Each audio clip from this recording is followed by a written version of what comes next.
सभी साथियों को मकर संक्रांति की बहुत बहुत शुभकामनाएं। मकर संक्रांति सनातन धर्म का अत्यंत पावन पर्व है। यह केवल एक त्योहार नहीं, बल्कि आध्यात्मिक जागरण, दान और पुण्य अर्जन का विशेष अवसर है। साथियों, तिल को शास्त्रों में पाप नाशक और अमृत तुल्य माना गया है। तिल दान करने से पितृदोष शांत होती है, दरिद्रता और दुर्भाग्य दूर होते हैं। शास्त्रों में वर्णन है कि जो व्यक्ति मकर संक्रांति की कथा श्रद्धा से सुनता है, उसे अनजाने में किए गए दोषों से मुक्ति मिलती है और धर्मराज और सूर्यदेव की कृपा प्राप्त होती है। जीवन में किए गए पापों का प्रायश्चित होती है। प्रिय साथियों, कथा को अंत तक अवश्य सुने।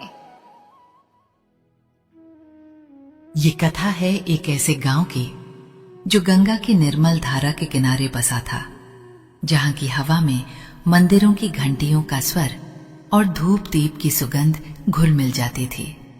गांव का नाम था कनकधारा और यहाँ के लोग अपने सरल जीवन, अटूट विश्वास और सनातन धर्म की गहरी जरों से पहचाने जाते थे। इसी कनकधारा में रहती थी एक माँ, यशोदा। यशोदा का जीवन, उसका जीवन तो जैसे एक अधूरी कविता सा था। विधाता ने उसके भाग्य में दुख और त्याग ही लिखा था। क्या बताऊं। 12 वर्ष पहले जब वो ब्याह कर इस गांव में आई थी, तो उसकी आंखों में सुनहरे सपने थे, पर नियति को कुछ और ही मंजूर था। मेरे भाइयों, विवाह के 2 ही वर्ष बाद एक भयंकर महामारी ने उसके पति को उससे छीन लिया। हाय रे मेरी किस्मत, वो अक्सर बुदबुदाती थी। मेरा सिंदूर धुल गया, मेरा संसार उजड़ गया। मगर एक नन्ही सी कोंपल थी जो उसके आंसुओं को पोंछने का प्रयास करती। एक शिशु जो उसकी सूनी गोद में आशा का सूरज बनकर आया। उसका इकलौता बेटा गोपाल। गोपाल, मेरा गोपाल। वो नाम लेती और उसकी आंखों में एक अजीब सी चमक आ जाती। गोपाल, जिसका अर्थ है जीवन, ईश्वर का दिया हुआ प्राण। पर विधाता का कैसा न्याय था, जिसे नाम ही जीवन मिला था, उसी के जीवन पर हर पल मृत्यु की काली छाया मंडराती रहती थी। अरे, जन्म के समय से ही वो कमजोर था, नन्हा सा, हड्डियों का ढांचा मात्र। गांव के वैद्य कहते थे, बहन यशोदा, ये बालक अधिक दिन का मेहमान नहीं है। इसके प्राण तो जैसे धागे से लटके हैं। ये शब्द नहीं थे, यशोदा के सीने पर गरम लोहे के दाग थे। एक एक शब्द उसके हृदय को छलनी कर देता था। नहीं हो सकता, वो चीख उठती, अपने कलेजे के टुकड़े को सीने से भींच लेती। मेरा गोपाल जिएगा, मेरा गोपाल जरूर जिएगा। यशोदा की आंखों में रात रात भर नींद कहां। वो बस अपने गोपाल को निहारती रहती। कभी उसका माथा सहलाती, कभी उसके छोटे छोटे हाथों को अपने हाथों में भर लेती। उसकी हर सांस के साथ यशोदा का दिल धड़कता। अगर गोपाल जरा सा खांस देता तो यशोदा का कलेजा मुंह को आ जाता। क्या हुआ मेरे बच्चे को, क्या हुआ? वो पागलों सी हो जाती। उसने कितने मंदिरों की सीढ़ियां घिसी, कितनी मन्नतें मांगी। हर देवी देवता के चरणों में उसने अपना सर्वस्व अर्पित कर दिया था। उसका जीवन बस एक ही प्रार्थना बन गया था, हे ईश्वर, मेरे बेटे को बचा ले, मेरे प्राण ले ले, पर मेरे गोपाल को जीवन दे दे। कनकधारा गांव में एक बहुत पुरानी पूजनीय साध्वी थीं, जिन्हें ज्ञानमयी मां कहते थे। एक दिन यशोदा अपने सूखे आंचल में अपने दुबले पतले गोपाल को लपेटे ज्ञानमयी मां के पास पहुंची। उसकी आंखें लाल सूजी हुई थीं, शरीर थका हुआ, पर मन में एक अग्नि जल रही थी, अपने बच्चे को बचाने की अग्नि। ज्ञानमयी मां, यशोदा की आवाज कांप रही थी। मेरे प्राण सूख रहे हैं। वैद्य ने जवाब दे दिया है, मेरा गोपाल बस। वो फूट फूट कर रो पड़ी। ज्ञानमयी मां ने करुणा से उसे देखा। उनके चेहरे पर एक अलौकिक शांति थी। उन्होंने गोपाल के माथे पर हाथ फेरा और फिर यशोदा की आंखों में झांका। बेटी, रो मत। तेरा विश्वास, तेरा प्रेम, ये सब व्यर्थ नहीं जाएगा। उन्होंने एक गहरी सांस ली। सुन, मैं तुझे एक मार्ग बताती हूं, एक कठोर मार्ग, पर अगर तूने उसे श्रद्धा से निभाया तो स्वयं मृत्यु भी तेरे पुत्र का बाल भी बांका नहीं कर पाएगी। यशोदा की आंखों में एक चमक कौंधी। कोई भी मार्ग, कितना भी कठोर, मैं सब करूंगी मां, बस मेरा गोपाल। हर वर्ष ज्ञानमयी मां ने धीमे गंभीर स्वर में कहा, मकर संक्रांति के पावन पर्व पर, सूर्य के उत्तरायण होने पर तू स्नान कर पवित्र होकर मकर स्नान का व्रत लेना। पूरे दिन निराहार रहना, फिर अपनी सामर्थ्य अनुसार दान करना। तिल, गुड़, कंबल, अनाज, जो भी हो, सच्चे हृदय से। और सबसे महत्वपूर्ण बेटी, पूरी श्रद्धा से सत्यनारायण कथा का पाठ सुनना या करवाना। ये सब तू अपने गोपाल की दीर्घायु के लिए करना, बिना किसी संशय के, बिना किसी स्वार्थ के। तेरा अखंड विश्वास ही तेरे व्रत का फल होगा। यही तेरा कवच होगा, यही तेरे पुत्र का जीवन। ज्ञानमयी मां के ये शब्द यशोदा के लिए जैसे साक्षात ईश्वर का संदेश थे। उसके मन में एक नया उत्साह, एक नया संकल्प जाग उठा। हां, मैं करूंगी, मैं सब करूंगी। उसने मन ही मन प्रतिज्ञा ली और तब से हर वर्ष जब पौष मास का कठोर शीत अपनी चरम पर होता और सूर्य देव अपने दिशा बदलने को होते, यानी मकर संक्रांति का पावन दिन आता, यशोदा का व्रत शुरू हो जाता। अरे तुम क्या जानो, सुबह सुबह जब पूरा गांव ठिठुर रहा होता, अंधेरे में लिपटा होता, यशोदा उठ जाती, कनकधारा की बर्फीली नदी में डुबकी लगाती। श्री गंगा मैया की जय। उसके होंठ कांपते, पर उसकी आत्मा में एक अग्नि जलती। वो पवित्र होकर आती और अपने छोटे से घर के आंगन को लीप पोत कर स्वच्छ करते। उसके पास धन दौलत कहां थी? पति के जाने के बाद जो थोड़ी बहुत जमीन थी, उसी से गुजारा चलता। पर दान तो उसे करना ही था। वो एक एक दाना, एक एक तिल का संग्रह करती। कभी अपनी साड़ियों में से एक पुरानी साड़ी निकाल कर देती, कभी पड़ोसियों से थोड़ा सा गुड़ मांगकर दान करती। हे प्रभु, मेरे पास यही है, इसे स्वीकार करो। उसकी आंखें भीगी होती, पर मन में अटूट विश्वास होता। फिर बारी आती कथा की। सत्यनारायण भगवान की जय। वो गांव के पंडित जी को बुलाती, या अगर वो ना आ पाते तो स्वयं अपने टूटे फूटे शब्दों में पर पूरे भाव से कथा का पाठ करती या सुनती। उसके मुख से एक भी शब्द व्यर्थ नहीं निकलता। हर शब्द में उसके गोपाल की आयु, उसके प्राणों की रक्षा की प्रार्थना छिपी होती।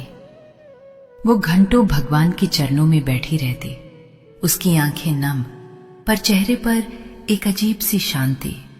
और चमत्कार देखो, जैसे जैसे साल बीतते गए, गोपाल जो कभी इतना कमजोर था कि लगता था एक हवा का झोंका उसे उड़ा ले जाएगा, धीरे धीरे मजबूत होने लगा। उसकी आंखें जो पहले हमेशा बुझी बुझी सी रहती थीं, उनमें अब एक नई चमक थी। वो दौड़ता, खेलता, हंसता, बिल्कुल दूसरे बच्चों की तरह।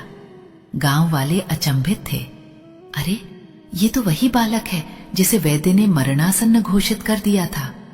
वे यशोदा की श्रद्धा को प्रणाम करते, उसकी भक्ति की मिसाल देते।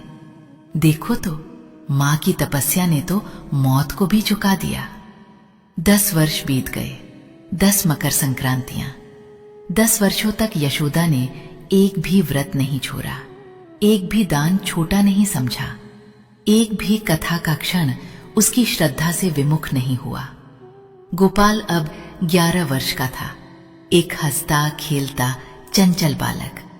उसकी आवाज से घर गूंज उठता था। यशोदा का जीवन अब सुख से भर गया था, पर उसके मन में वो डर कभी पूरी तरह से गया नहीं था। कहीं कहीं फिर से वो कांप उठती, इसलिए उसका विश्वास और गहरा होता गया। फिर आई वो 11वीं मकर संक्रांति। गोपाल 11 वर्ष का हो चुका था और वो अपने मित्रों के साथ गंगा किनारे खेल रहा था। अचानक एक तेज हवा का झोंका आया और वो फिसलकर नदी के किनारे गिर गया। उसे चोट तो ज्यादा नहीं लगी, पर एक अजीब सी कंपकंपी उसके शरीर में दौड़ गई। रात को उसे तेज बुखार चढ़ गया। अरे राम, यशोदा के प्राण सूख गए। ये क्या हो गया मेरे बच्चे को? उसने सारे जतन किए, गर्म पानी की पट्टियां, देसी दवाएं, पर गोपाल का बुखार उतरने का नाम ही नहीं ले रहा था। उसका शरीर आग की तरह जल रहा था। गांव के वैद्य आए। उन्होंने गोपाल को देखा और उनके चेहरे पर चिंता की लकीरें उभर आईं। यशोदा बहन, मैं क्या कहूं, लगता है इस बालक की आयु पूरी हो चली है। मैंने जीवन में बहुत रोगी देखे हैं, पर इसके लक्षण अच्छे नहीं हैं। अब तो बस ईश्वर ही मालिक है। वैद्य ने अपनी पोटली उठाई और चले गए। यशोदा के पैरों तले जमीन खिसक गई। नहीं, ये नहीं हो सकता। उसकी आंखें पथरा गईं, पर उसके अंदर कहीं से एक दृढ़ निश्चय जागा। नहीं, वैद्य कुछ नहीं जानते। मेरी तपस्या, मेरा व्रत, मेरा विश्वास, वो खाली नहीं जा सकता। मेरा गोपाल ऐसे नहीं मर सकता। अगले दिन ही मकर संक्रांति थी। गोपाल की हालत और बिगड़ गई थी। वो बेहोश पड़ा था, सांसें धीरे धीरे चल रही थीं। यशोदा की आंखों से आंसुओं की धारा बह रही थी, पर उसके होठों पर भगवान का नाम था। प्रभु, मेरे गोपाल को बचा लो, मेरा विश्वास मत तोड़ो। सुबह के 4 बजे थे। कड़ाके की ठंड थी। यशोदा ने थरथराते हाथों से गंगा में स्नान किया। उसके मन में एक ही विचार था, आज मुझे अपना व्रत पहले से भी अधिक श्रद्धा से करना है। वो गीले वस्त्रों में ही घर लौटी और पूजा की तैयारी में लग गई। एक तरफ उसका बेटा मृत्युशैया पर पड़ा था, दूसरी ओर वो अपने हाथों से तिल और गुड़ के लड्डू बना रही थी। दान के लिए अनाज निकाल रही थी। उसके आंसू गरम लड्डुओं पर गिर रहे थे, पर उसके हाथ नहीं रुक रहे थे। गांव के पंडित जी आए। उन्हें गोपाल की हालत पता थी, इसलिए वे भी उदास थे। यशोदा ने उनसे कथा कहने का अनुरोध किया। पंडित जी, मेरे पास धन नहीं है, पर मेरी श्रद्धा है। आज मेरी कथा को और अधिक भाव से कहिएगा पंडित जी। मेरा गोपाल ठीक हो जाएगा, मैं जानती हूं। पंडित जी ने देखा यशोदा के चेहरे पर एक अजीब सी अलौकिक शक्ति थी। वो रो रही थी, पर उसकी आंखों में कोई भय नहीं था, सिर्फ अटूट विश्वास था। पंडित जी ने सत्यनारायण कथा का पाठ शुरू किया। बोलिए श्री सत्यनारायण भगवान की जय। और इधर जब यशोदा कथा सुन रही थी, उधर एक और घटना घट रही थी मेरे भाइयों। एक ऐसी घटना जो इतिहास में विरली ही घटती है। गोपाल, जो अपने बिस्तर पर जीवन और मृत्यु के बीच झूल रहा था, उसकी सांसें बहुत धीमी हो गई थीं। उसकी आत्मा धीरे धीरे शरीर छोड़ने की तैयारी में थी। उसी क्षण, उसी पल कनकधारा गांव के ऊपर आकाश में एक अजीब सा परिवर्तन हुआ। हवा में अचानक एक भयंकर ठंडक खुल गई, जैसे स्वयं काल आ गया हो। गांव के कुछ वृद्ध, जिनकी आध्यात्मिक आंखें खुली थीं, वे कांप उठे। देखो रे, ये कैसा काला अंधेरा छा रहा है। वे भयभीत थे। और फिर अचानक 2 भयंकर आकृतियां आकाश से धरती पर उतरी। वे थीं स्वयं धर्मराज यम के दूत, भयानक, काले। उनकी आंखें अंगारों सी दहक रही थीं। उनके हाथ में पाश था जो प्राणों को खींचने के लिए बना था। हर हर महादेव। उनके कदम जमीन पर पड़ते ही एक कंपन सा हुआ। वे सीधे गोपाल के घर की ओर बढ़े। उनके लिए ये एक सामान्य कार्य था। हजारों लाखों प्राणों को उन्होंने हर दिन उनके नियत समय पर हर लिया था। वे धर्मराज के आदेश का पालन करने आए थे। गोपाल की आयु आज पूर्ण हो चुकी थी। वे गोपाल के बिस्तर के पास पहुंचे। गोपाल का नन्हा सा शरीर बेजान पड़ा था।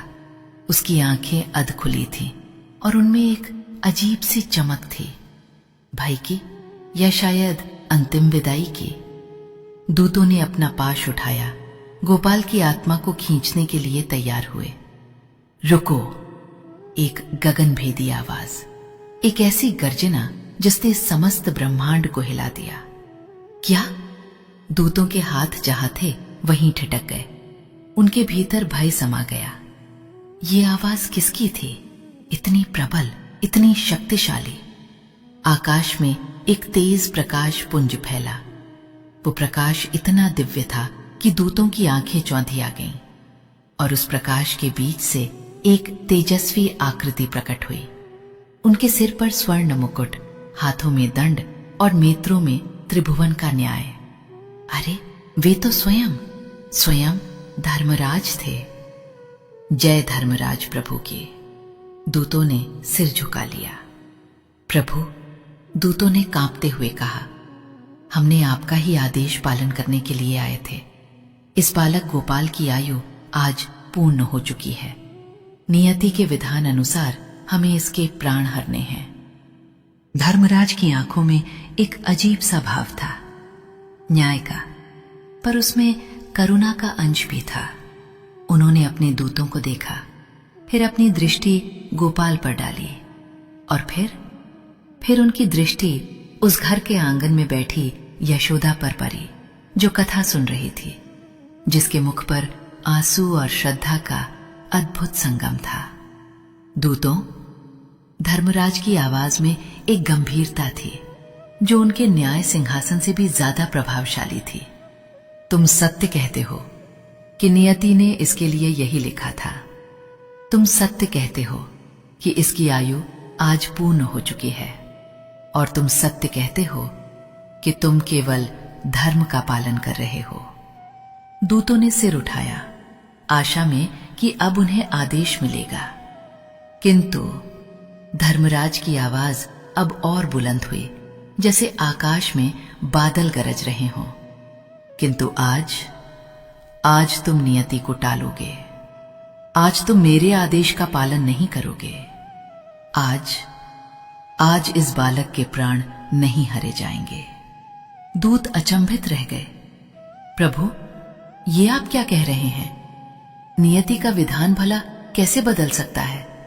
आपके ही आदेश से चलता है सारा संसार। आपने ही तो कर्म और फल का सिद्धांत स्थापित किया है। धर्मराज मुस्कुराए, एक ऐसी मुस्कान जो ज्ञान और करुणा से भरी थी। दूतों, तुम सिर्फ नियमों को जानते हो, तुम सिर्फ विधान को जानते हो, पर तुम उस शक्ति को नहीं जानते जो इन नियमों को भी अपने अटूट विश्वास से झुका देती है। तुम उस प्रेम को नहीं जानते जो मेरे जैसे नियामक को भी विवश कर देता है। उन्होंने अपनी उंगली यशोदा की ओर उठाई, जो अपने आंचल से आंसू पूछते हुए पंडित जी के हर शब्द को अपने हृदय में उतार रही थी। देखो उसे, उस मां को देखो, उसके तप को देखो, उसके निस्वार्थ प्रेम को देखो। हर वर्ष, हर मकर संक्रांति पर उसने निराहार रहकर अपनी एक एक पाई दान करके, हर कष्ट सहकर अपने इस पुत्र की लंबी आयु के लिए प्रार्थना की है। उसके एक एक शब्द में, उसके एक एक आंसू में, उसके एक एक दान में मेरे लिए, उस परम पिता परमात्मा के लिए इतना अटूट विश्वास, इतनी अखंड श्रद्धा भरी है कि आज उस श्रद्धा ने मृत्यु को भी रोक दिया है। धर्मराज की आंखों में एक अद्भुत तेज था। मां की श्रद्धा, मां का प्रेम, मां का त्याग, ये केवल भावनाएं नहीं है दूतों, ये ब्रह्मांड की सबसे बड़ी शक्ति है। ये वो शक्ति है जिसके सामने स्वयं काल भी नतमस्तक हो जाता है। ये वो शक्ति है जो मेरे न्याय के तराजू को भी झुका देती है। और फिर उन्होंने वो अमर वाक्य कहे जो युगों युगों तक एक सत्य बन गए। मां की श्रद्धा ने आज मृत्यु को भी रोक दिया है। दूतों ने ये सुना और उनके भीतर का सारा अहंकार, सारा नियमनिष्ठ भाव पिघल गया। वे समझ गए, वे नतमस्तक हो गए उस मां की अद्भुत श्रद्धा के सामने। जैसी आपकी आज्ञा प्रभु, उन्होंने कहा, और एक पल में वे अदृश्य हो गए। धर्मराज भी एक मुस्कान छोड़ते हुए उसी दिव्य प्रकाश में विलीन हो गए। इधर पंडित जी ने कथा समाप्त की। सत्यनारायण भगवान की जय। यशोदा ने अपनी आंखें खोली। उसके मन में एक अजीब सी शांति और हल्कापन था, जैसे कोई भारी बोझ उतर गया हो। वो धीरे से उठी और अपनी गोपाल के पास आई। उसने देखा, अरे ये क्या? गोपाल की आंखें धीरे धीरे खुल रही थीं। उसका शरीर जो कुछ देर पहले आग की तरह तप रहा था, अब ठंडा पड़ रहा था। उसका चेहरा जो पीला और निस्तेज हो गया था, उस पर एक हल्की सी लाली छा रही थी। मां, गोपाल ने धीमी आवाज में पुकारा। गोपाल? यशोदा के मुख से एक चीख निकली, पर वो चीख भय की नहीं, असीम आनंद की थी। उसके आंसू थम नहीं रहे थे। वो अपने बेटे के सिर को अपने हाथों में भरकर रोने लगी, पर अब उसके आंसू गर्म नहीं थे, वे शीतलता और कृतज्ञता के आंसू थे। मेरा बच्चा, मेरा गोपाल। गांव के लोग भी इकट्ठा हो गए थे। उन्होंने देखा गोपाल को उठते हुए, उसकी आंखों में जीवन की चमक लौटते हुए। वे सब हतप्रभ थे। वैद्य जो उसे मरा हुआ मानकर चला गया था, जब वापस आया तो उसने गोपाल को हंसते खेलते देखा। चमत्कार, ये तो साक्षात चमत्कार है। मैंने जीवन में कभी ऐसा नहीं देखा। ये तो मां की श्रद्धा का प्रताप है। और तब से गोपाल कभी बीमार नहीं पड़ा। वो स्वस्थ, बलवान और दीर्घायु हुआ। वो बड़ा होकर एक धर्मात्मा पुरुष बना, जिसने अपनी मां के त्याग और ईश्वर की कृपा को